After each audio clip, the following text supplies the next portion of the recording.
നിങ്ങളെന്താ ഇവിടെ? ഞാൻ പ്രഷറൊക്കെ വന്നേനി. ആയിക്കോട്ടെ. മോൻ വരുന്നുണ്ട് നാളെ. ഓ. അപ്പൊ കുറച്ച് സാധനമൊക്കെ വാങ്ങും ചെയ്യാം. അവിടെ ഒന്നൊന്ന് പ്രഷറും നോക്കാൻ വിചാരിച്ച്. അല്ല, മോൻ കുറച്ചാലായില്ലേ പോയിട്ട്? 2 കൊല്ലം കഴിഞ്ഞ്. ഇപ്രാവശ്യം എന്താ പരിപാടി? എല്ലാ കൊല്ലവും വരുമ്പോ രാത്രി നിങ്ങൾ തലകറക്കം ഛർദിയായിട്ട് നമ്മള് എമർജൻസിയിൽ വന്ന് കിടക്കലുണ്ടല്ലോ. എല്ലാ പ്രാവശ്യം എന്തെങ്കിലുമൊക്കെ. ഇപ്രാവശ്യം അങ്ങനത്തെ ഒരു പരിപാടിക്ക് നിൽക്കരുത് കേട്ടോ. ഇല്ല ഇല്ല, അവരെ സമാധാനത്തോടെ വിട്ടാൽ മതി കേട്ടോ. ആയിക്കോട്ടെ. ഇപ്രാവശ്യം കുറച്ച് മാറ്റം വരുത്താൻ വിചാരിച്ചതായാലും. ഹൈർ, അൽഹംദുലില്ലാഹ്.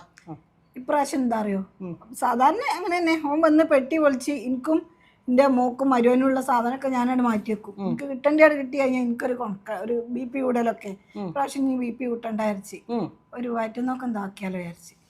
അപ്പം ഞാൻ ഇങ്ങനെ ബാത്റൂമിൽ പോകുമ്പോൾ ഇന്നെങ്ങനെ ശ്രദ്ധിക്കും. പിന്നെ കുറച്ച് കഴിഞ്ഞാൽ പോലെ ഹോസ്പിറ്റലിൽ കൊണ്ടുപോകണമെങ്കിൽ കൊണ്ടുപോകും ചെയ്തോട്ടെ, പ്രശ്നമില്ല, എനിക്ക് പ്രശ്നമില്ല. വല്ല ആവശ്യമുണ്ടോ?